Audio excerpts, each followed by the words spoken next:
Good morning. तो BA second year की class में हम मानव भूगोल पढ़ रहे हैं। इसमें आज नया टॉपिक शुरू करेंगे।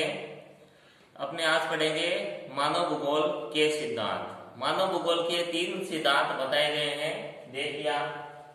पहला सिद्धांत है क्रियाशीलता का सिद्धांत। क्रियाशीलता या परिवर्तन का सिद्धांत, परिवर्तन का या परिवर्तनशील का सिद्धांत।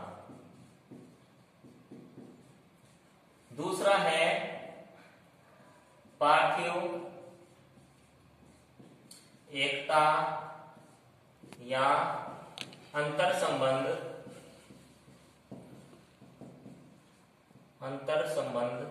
का सिद्धांत।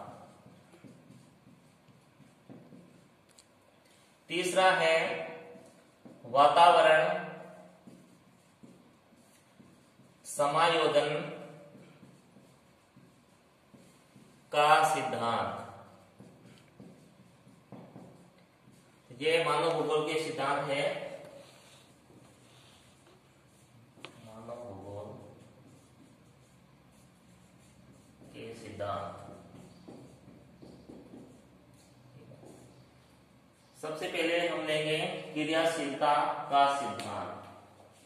देखो, क्रियाशीलता या परिवर्तनशीलता का सिद्धांत। देखो, इसमें यह कहा गया है कि प्रकृति के अंदर देखो कोई भी चीज है, चाहे वो निर्जीव हो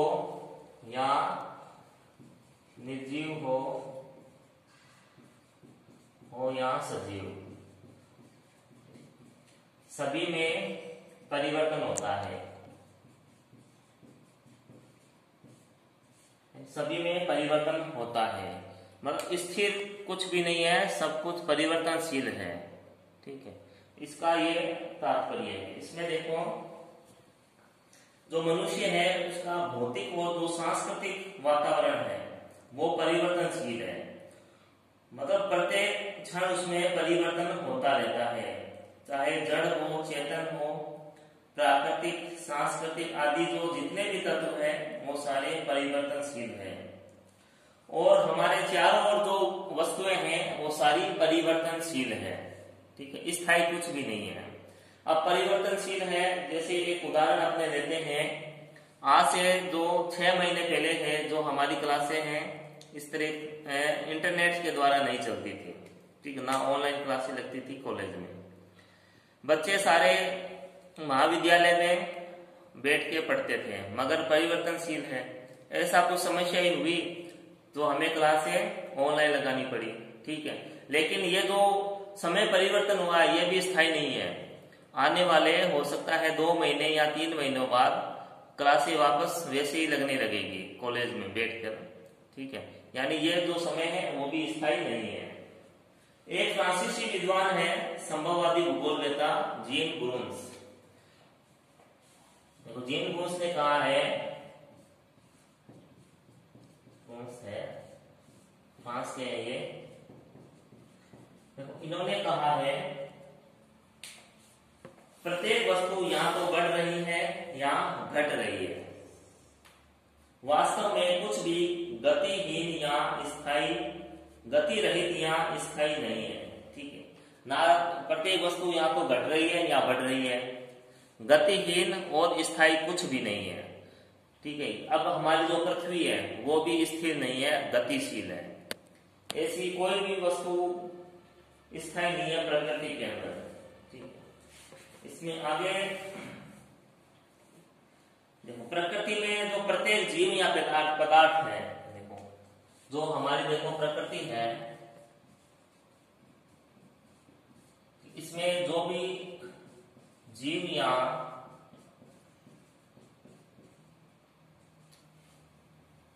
पदार्थ है, ठीक है, वो स्थायी नहीं है, सब में परिवर्तन होता है। ठीक है, इनकी क्या होती है, उत्पत्ति होती है। देखो, जीव हो चाहे वो निर्जीव हो चाहे सजीव हो, प्रति उत्पत्ति होगी, उत्पत्ति के बाद इनका विकास होगा, विकास के बाद इनका क्या होगा, समाप्ति होगी। समाप्ति। तो ये तीन जो चरण है ये प्रकृति में निरंतर चलते रहते हैं। कोई भी जीव हो या पदार्थ हो या तत्व हो, उसकी उत्पत्ति होती है, फिर विकास होता है, फिर उसकी समाप्ति होती है। ये तीनों चीजें निरंतर चलती रहती है, ठीक है। और इसे क्या कहते हैं? जीव या तत्व या पदार्थ, जीव या तत्व का जीवन चक्र कहते हैं, इसे जीवन चक्र कहते हैं, ठीक है। और ये निरंतर चलता रहता है, ठीक है। अब चाहे देखो निर्जीव में, देखो अपने मान लो हिमालय पर्वत को लेते हैं, तो हिमालय पर्वत क्या है? एक नवीन वलित पर्वत है, मगर नदियां क्या कर रही है? इसका अपर्दन कर रही है। यानी लाखों साल बाद या करोड़ों साल बाद हिमालय की जो स्थिति है वो अरावली पर्वतमाला है वैसी हो जाएगी। और वह अरावली पर्वत जो माला है अपने समय में वो भी बहुत ऊंचा पर्वत था, मगर अपर्दन के कारण, पानी के द्वारा अपर्दन, जल के पानी के द्वारा और वायु के द्वारा अपर्दन के कारण ये जो हाइट है अरावली की वो कम हो गई। जो अरावली वर्तमान में क्या है? अवशिष्ट पर्वत है, ठीक है।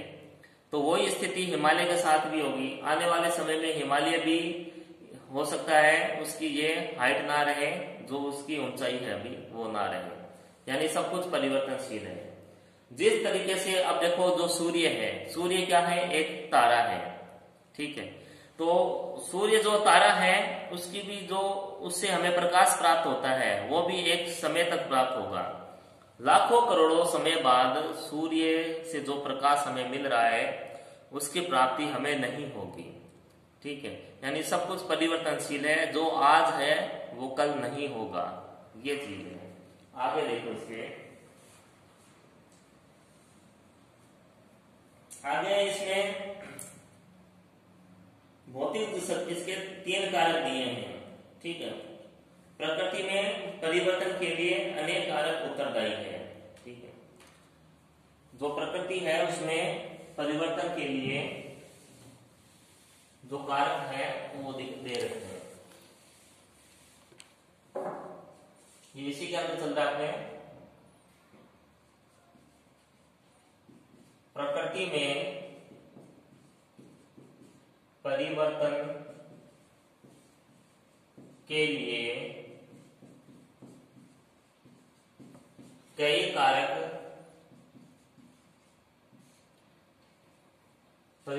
कारक शामिल है। उनमें देखो वो कारक कौन से हैं, ठीक है। पहले है प्राकृतिक शक्ति, भौतिक शक्तियां है सबसे पहले, ठीक है। भौतिक शक्तियां पहले है, भौतिक शक्तियां। इन देखो भौतिक शक्तियों में सबसे पहले है पृथ्वी के ग्रहीय संबंध, पृथ्वी के ग्रहीय संबंध। फिर सेकंड है पृथ्वी की आंतरिक शक्तियां।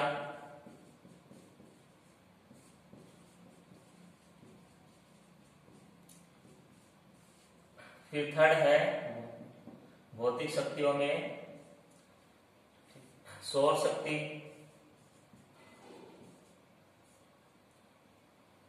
Solar power. फिर थर्ड है और अंतिम है इसका भौतिक शक्तियों में गुरुत्वाकर्षण शक्ति।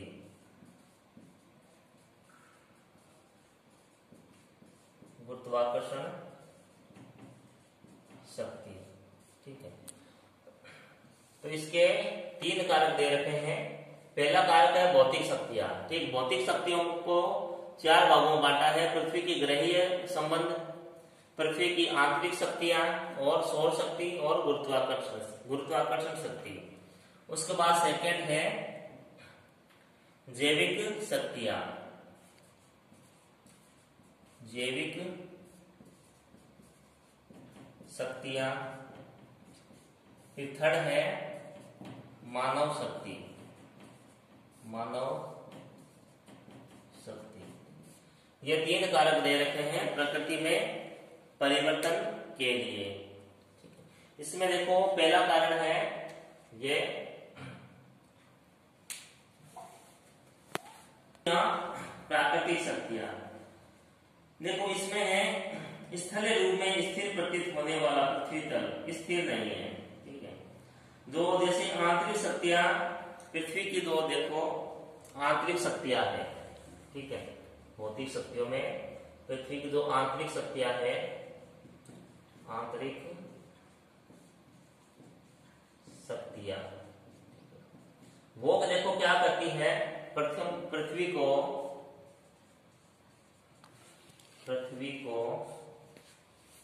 विषम बनाती है,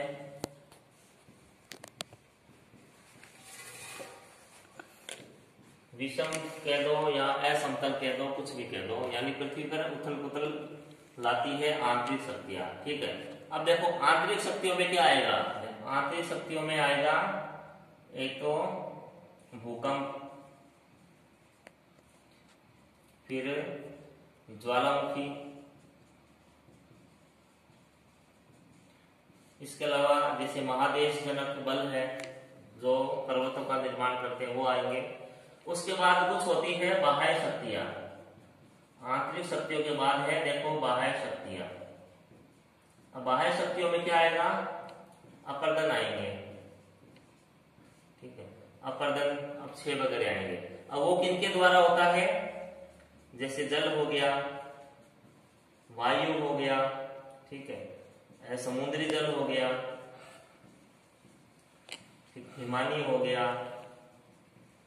इनके द्वारा जो पृथ्वी का जो धरातल है या उस तल है, सरफेस है, उसको क्या समतल बनाया जाता है।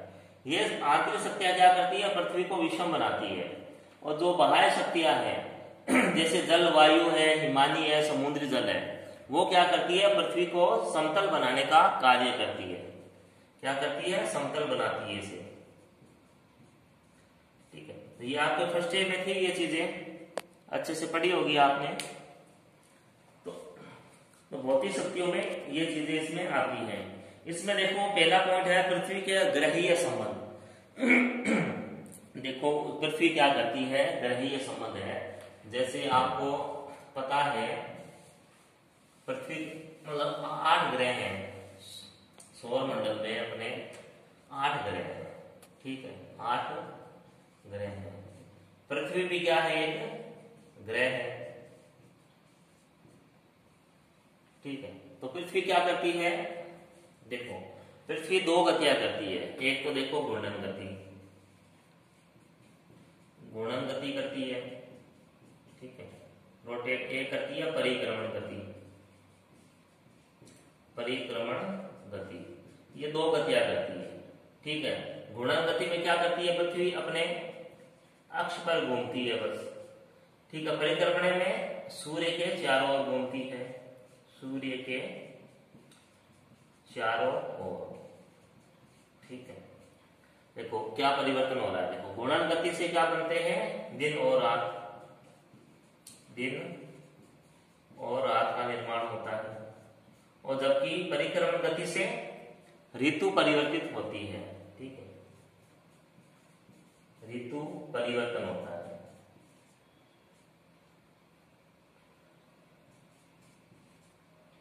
ऋतु परिवर्तन, ठीक है, दिन और रात बनते हैं और ऋतु परिवर्तन होता है, ठीक है। अब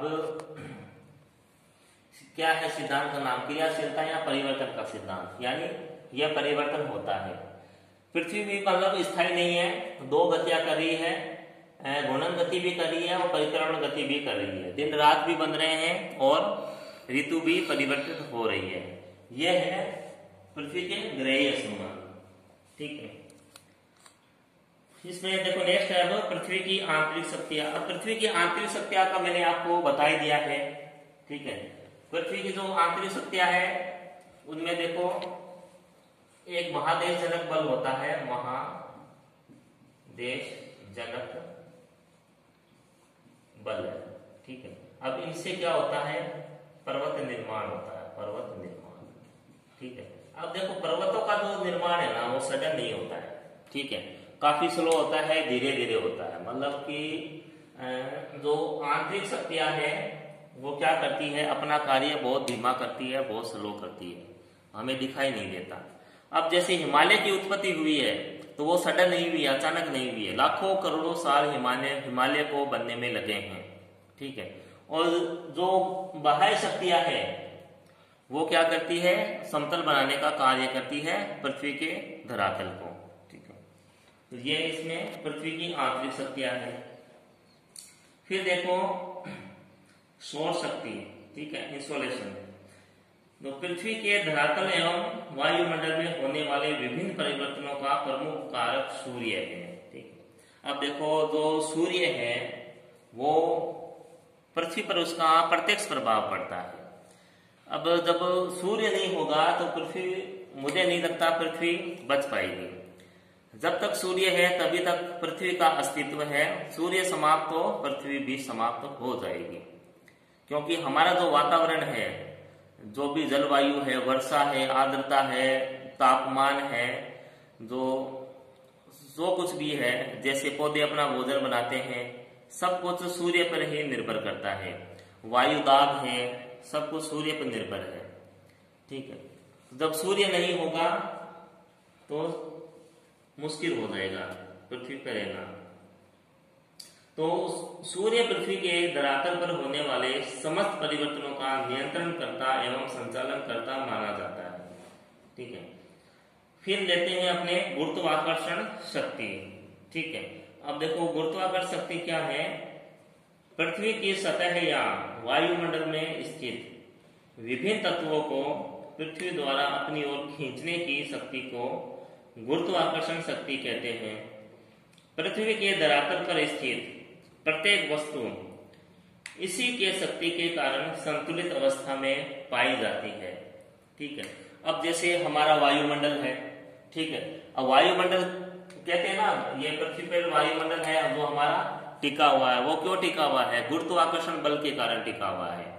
अगर गुरुत्वाकर्षण बल नहीं होगा तो हमारे वायुमंडल का निर्माण नहीं होगा, वायुमंडल का निर्माण नहीं होगा तो जीवन का निर्माण नहीं होगा, ठीक है। जो ऑक्सीजन हम लेते हैं, ठीक है, नहीं तो वो विरल हो जाए, काफी हाइट पर पहुंच जाए, ठीक है, इधर उधर बिखर जाए जैसे, लेकिन ये सारी संगठित है गुरुत्वाकर्षण के कारण, ठीक है। ये था गुरुत्वाकर्षण शक्ति, ठीक। अब अपने लेते हैं जैविक शक्तियां, अब अपने लेते हैं जैविक शक्तियां, ठीक है। अब देखो जैविक शक्तियों में पेड़ पौधे और जीव जंतु दोनों ही आते हैं, ठीक है। पेड़ पौधे और जीव जंतु। अब देखो ये क्या परिवर्तन करते हैं, जैसे पेड़ पौधे हो गए, पेड़ पौधे क्या करते हैं, एक तो मिट्टी के कटाव को भी रोकते हैं, दूसरा पेड़ पौधे की जो पत्तियां होती है, गली सड़ी पत्तियां होती है जो मिट्टी में मिल जाती है और मिट्टी को उपजाऊ बनाती है, जो हुमस है उसकी मात्रा बढ़ाती है मिट्टी में। और जीव जंतु भी, मतलब जहां जीव जंतु अधिक होंगे वहां क्या होता है, वहां अभ्यारण्य, नेशनल पार्क वगैरह बनाए जाते हैं, यानी ये भी प्रकृति का संरक्षण करते हैं जीव जंतु भी, ठीक है। फिर है देखो मानव शक्ति। अब मानव शक्ति में तो सब कुछ मानव, आपको पता ही है, हर तरह का परिवर्तन कर रहा है प्रकृति में, ठीक है। और मानव का प्रारंभिक जीवन देखो आप और वर्तमान जीवन देखो, कल्पना भी नहीं कर सकते हैं कि मानव ने ये, मतलब कि जो अभी जो टेक्नोलॉजी है, जो भी है, इस तरह का काम मानव कर सकता था, ठीक है। अब मानव ने क्या किया है, देखो अपनी बुद्धि से, कौशल से और तकनीक से बड़े बड़े नगरों का निर्माण किया है, ठीक है। जो उबड़ खाबड़ जो जगह थी उसको समतल किया है, ठीक है। और सड़कों का निर्माण किया है, जो नदियों का जो जल है उनको बांध बना के रोका है और बांध से नहरों का निर्माण किया है, ठीक है। सुरंग खोदी है उसने, मानव ने खनन किया है, तो खान खोदना और आदि निर्माण मानवीय क्रिया है। तो मानव क्या है? एक सक्रिय भौगोलिक और सांस्कृतिक कारक है मानव। ठीक है, अब अपने लेंगे पार्थिव एकता का सिद्धांत।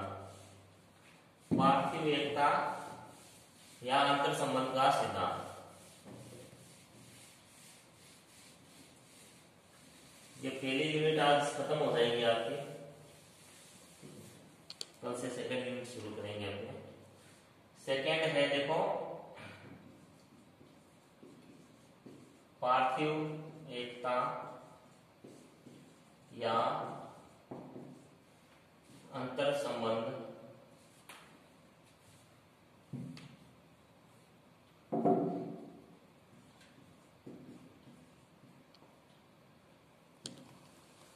संबंध का सिद्धांत।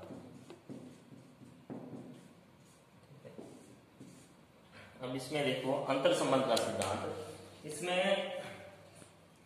कहा है कि प्रत्येक भौगोलिक कारक का स्वतंत्र एवं पृथक अस्तित्व संभव नहीं है। यानी जितने भी भौगोलिक कारक है उनका पृथक या स्वतंत्र अस्तित्व संभव नहीं है। प्रत्येक जो प्रकृति में विद्यमान जो भी तत्व या जो भी जीव है वो परस्पर एक दूसरे से संबंधित है, स्वतंत्र कोई भी नहीं है। ठीक है, जैसे इसमें उदाहरण देते हैं नदी का, नदी और पर्वत का। ठीक है, अंतर संबंध नदी और पर्वत का बता रहे हैं। ठीक है, नदी और पर्वत का अंतर संबंध। अब नदी निकलती है पर्वतों से, ठीक है, तो नदी क्या करती है? अवसाद लाती है, अवसाद लाती है। अवसाद को नदी क्या करती है? ये अवसादों को निक्षेपित करती है, निक्षेपित करती है। ठीक है, भूसंधि का निर्माण करती है, भूसंधि का निर्माण करती है। ठीक है, तो भूसंधि में क्या होता है? संपीड़न बल के द्वारा, संपीड़न बल के द्वारा वलन होता है। ठीक है, फिर क्या? पर्वत का निर्माण होता है। ठीक है, पर्वत का निर्माण होता है। ठीक है, तो ये इनका अंतर संबंध है। तो नदी क्या पर्वत का क्या करती है? अपर्दन करती रहती है। ठीक है, यानी नदी के द्वारा पर्वत का निर्माण भी होता है और फिर अपर्दन भी होता है। ये इसका बताया गया है अंतर संबंध। तो इसमें अंतर संबंध बताया गया है, कोई भी मतलब भौगोलिक कारक है, जो भी कुछ भी है प्रकृति के अंदर, वो स्वतंत्र नहीं है, वो परस्पर एक दूसरे के ऊपर निर्भर है। इसमें देखो आगे अपन मानव भूगोल के तथ्यों का विकास किसी न किसी कारक के अंतर संबंधों का ही परिणाम होता है।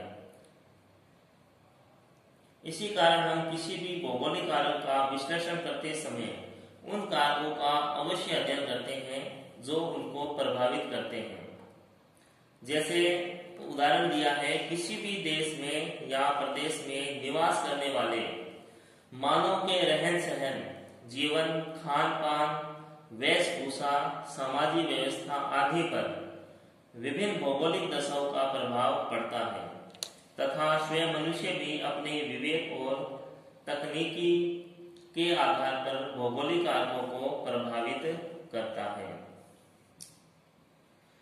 पृथ्वी भी एक इकाई के रूप में है। पृथ्वी के संपूर्ण क्षेत्र पर समान भौतिक नियम क्रियाशील है तथा समस्त क्षेत्र पर मानव समान प्रभाव डालते हैं।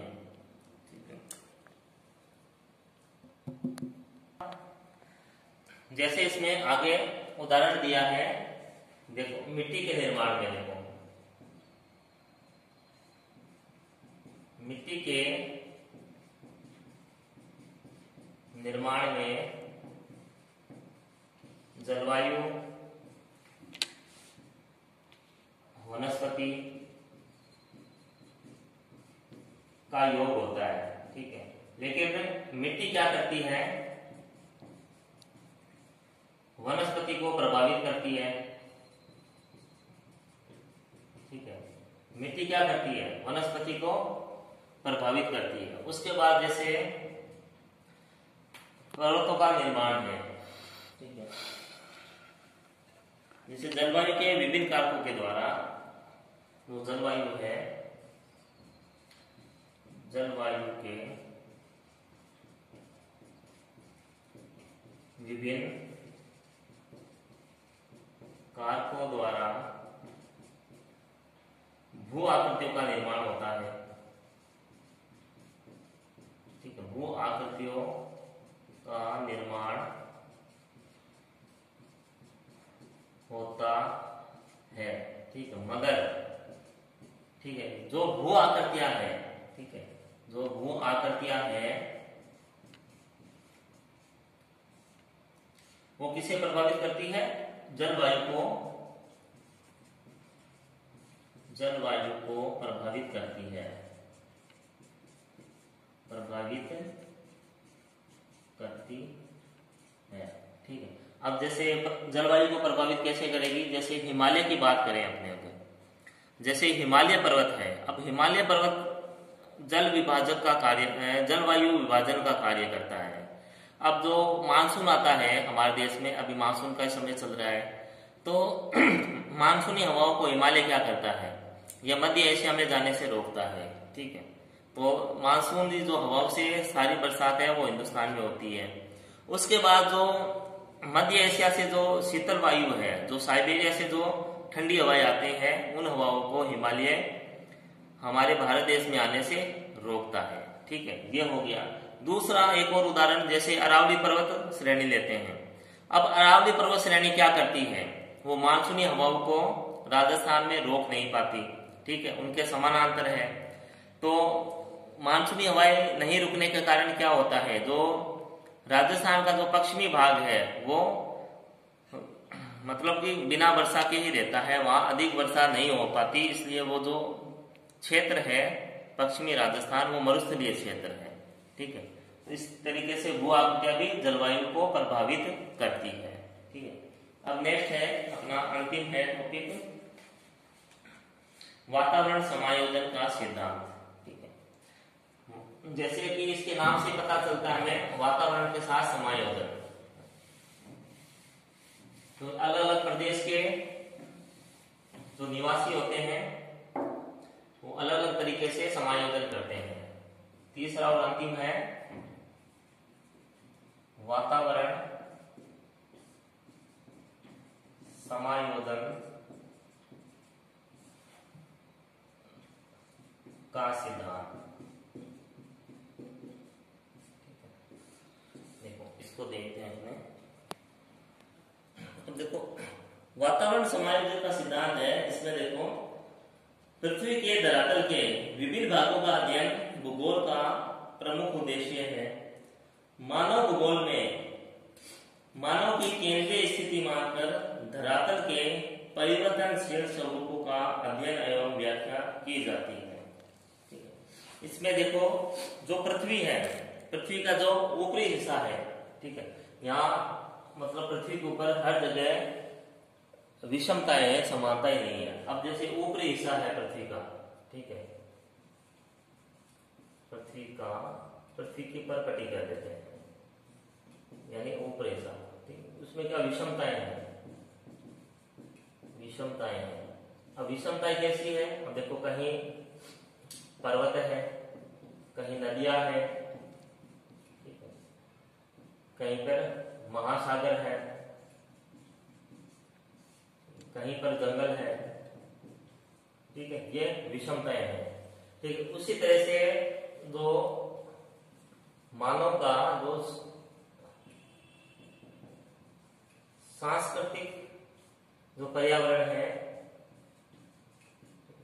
उसमें भी विषमताएं हैं। अब विषमता क्या है उसमें, उस मानव का रहन सहन, उसकी वेशभूषा, खान पान,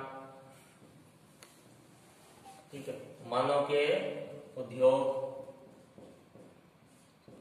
जो बैंकिंग है, ठीक है, ये क्या है, ये सांस्कृतिक बोलचाल, जिस भाषा की बोलचाल, ठीक है। ये क्या है, ये सारी विषमताएं हैं, ठीक है।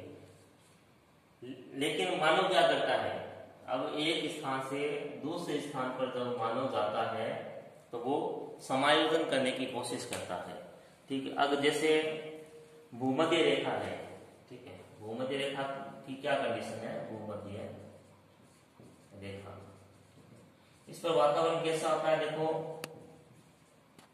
उच्च उष्ण या गर्मी, ठीक है, उच्च तापमान लेते हैं, उच्च तापमान और अधिक वर्षा, अधिक वर्षा, ये इस तरह का वातावरण रहता है। अगर हमें भूमध्य रेखीय क्षेत्र में रहना पड़े तो हम रह नहीं पाएंगे एकदम से, तो वहां वातावरण के साथ हमें समायोजन करना पड़ेगा, वहां हमें अनुकूलन करना पड़ेगा, ठीक है। अब देखो जो अनुकूलन है, जो समायोजन है, जो अनुकूलन में देखो दो तरीका है, ठीक है। अनुकूलन, अनुकूलन क्या है, दो तरीका है। पहला तो है आंतरिक, आंतरिक अनुकूलन, ठीक है। दूसरा है बाह्य अनुकूलन, ठीक है, अनुकूलन, ठीक। दूसरा है अपने इसमें रूपांतरण, रूपांतरण, दूसरा है रूपांतरण, ठीक है। ये अनुकूलन, दूसरा रूपांतरण। देखो आंतरिक अनुकूलन में देखो क्या आएगा, आंतरिक अनुकूलन में अपना आएगा खान पान, जैसे अब जैसे कोई व्यक्ति है, जैसे यूरोप से कोई व्यक्ति आया है, ठीक है, यूरोप से व्यक्ति आया है केरल में, तो वो उसको देखो, अब केरल में उसको क्या क्या समायोजन करना पड़ेगा, ठीक है। केरल ये उदाहरण दिया है, ठीक है। तो आंतरिक अनुकूलन में आएंगे खान पान, ठीक है, बोलचाल, भाषा उसकी, उसको भाषा भी सीखनी पड़ेगी, जो खान पान है उसको केरल जैसा ही अपना रखना पड़ेगा, ठीक है, आंतरिक अनुकूलन में, ठीक है। फिर उसमें देखो बाह्य अनुकूलन में क्या आएगा, वेशभूषा, जो उसकी वेशभूषा होगी, वेशभूषा और उसके रीति रिवाज, ठीक है, ये बाह्य अनुकूलन में आएंगे उसके, ठीक। उसके बाद है रूपांतरण, ठीक है, वातावरण, फिर आएगा उसके रूपांतरण या परिवर्तन, ठीक है, रूपांतरण। अब देखो रूपांतरण कैसे होगा, अब कोई व्यक्ति यूरोप से आया है शीतोष्ण,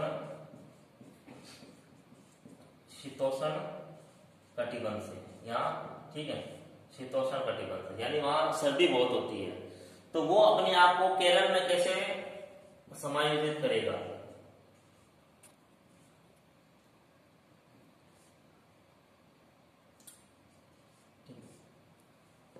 ठीक है। तो इसके लिए क्या करेगा वो, केरल में तो उसको गर्मी अधिक लगेगी, क्योंकि जो जिस स्थान से कोई व्यक्ति आया है यूरोप से, केरल में उसको गर्मी बहुत अधिक लगेगी, तो वो वहां का जो वातावरण है वो सहन नहीं कर पाएगा। तो इसके लिए वो क्या करेगा,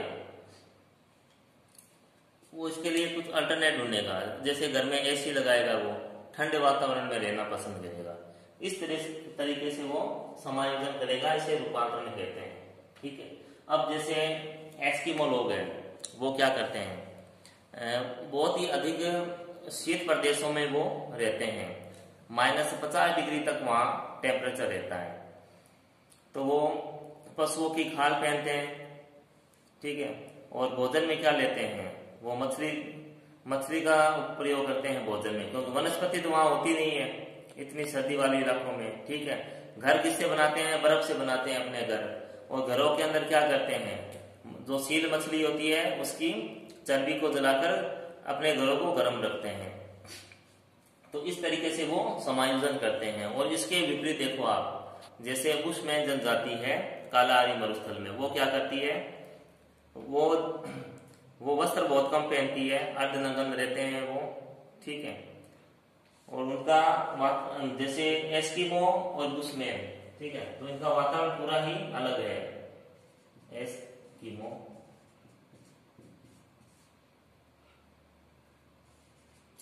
और बुशमैन, इन दोनों जनजातियों का जो वातावरण है वो बिल्कुल ही अलग है। इनका बहुत ठंडा है, इनका बहुत ही ज्यादा गर्म है। तो वातावरण के अनुसार ये अपना समायोजन करते हैं, वातावरण को अपने अनुकूल बनाने के लिए प्रयासरत रहते हैं, ठीक है। तो ये मानव भूगोल के तीनों सिद्धांत अपने हो गए हैं, ठीक है। तो नेक्स्ट क्लास में हम लेंगे मानव प्रजातियां लेंगे, ठीक है। तब तक घर पे रहें, सुरक्षित रहें और पढ़ते रहें। धन्यवाद।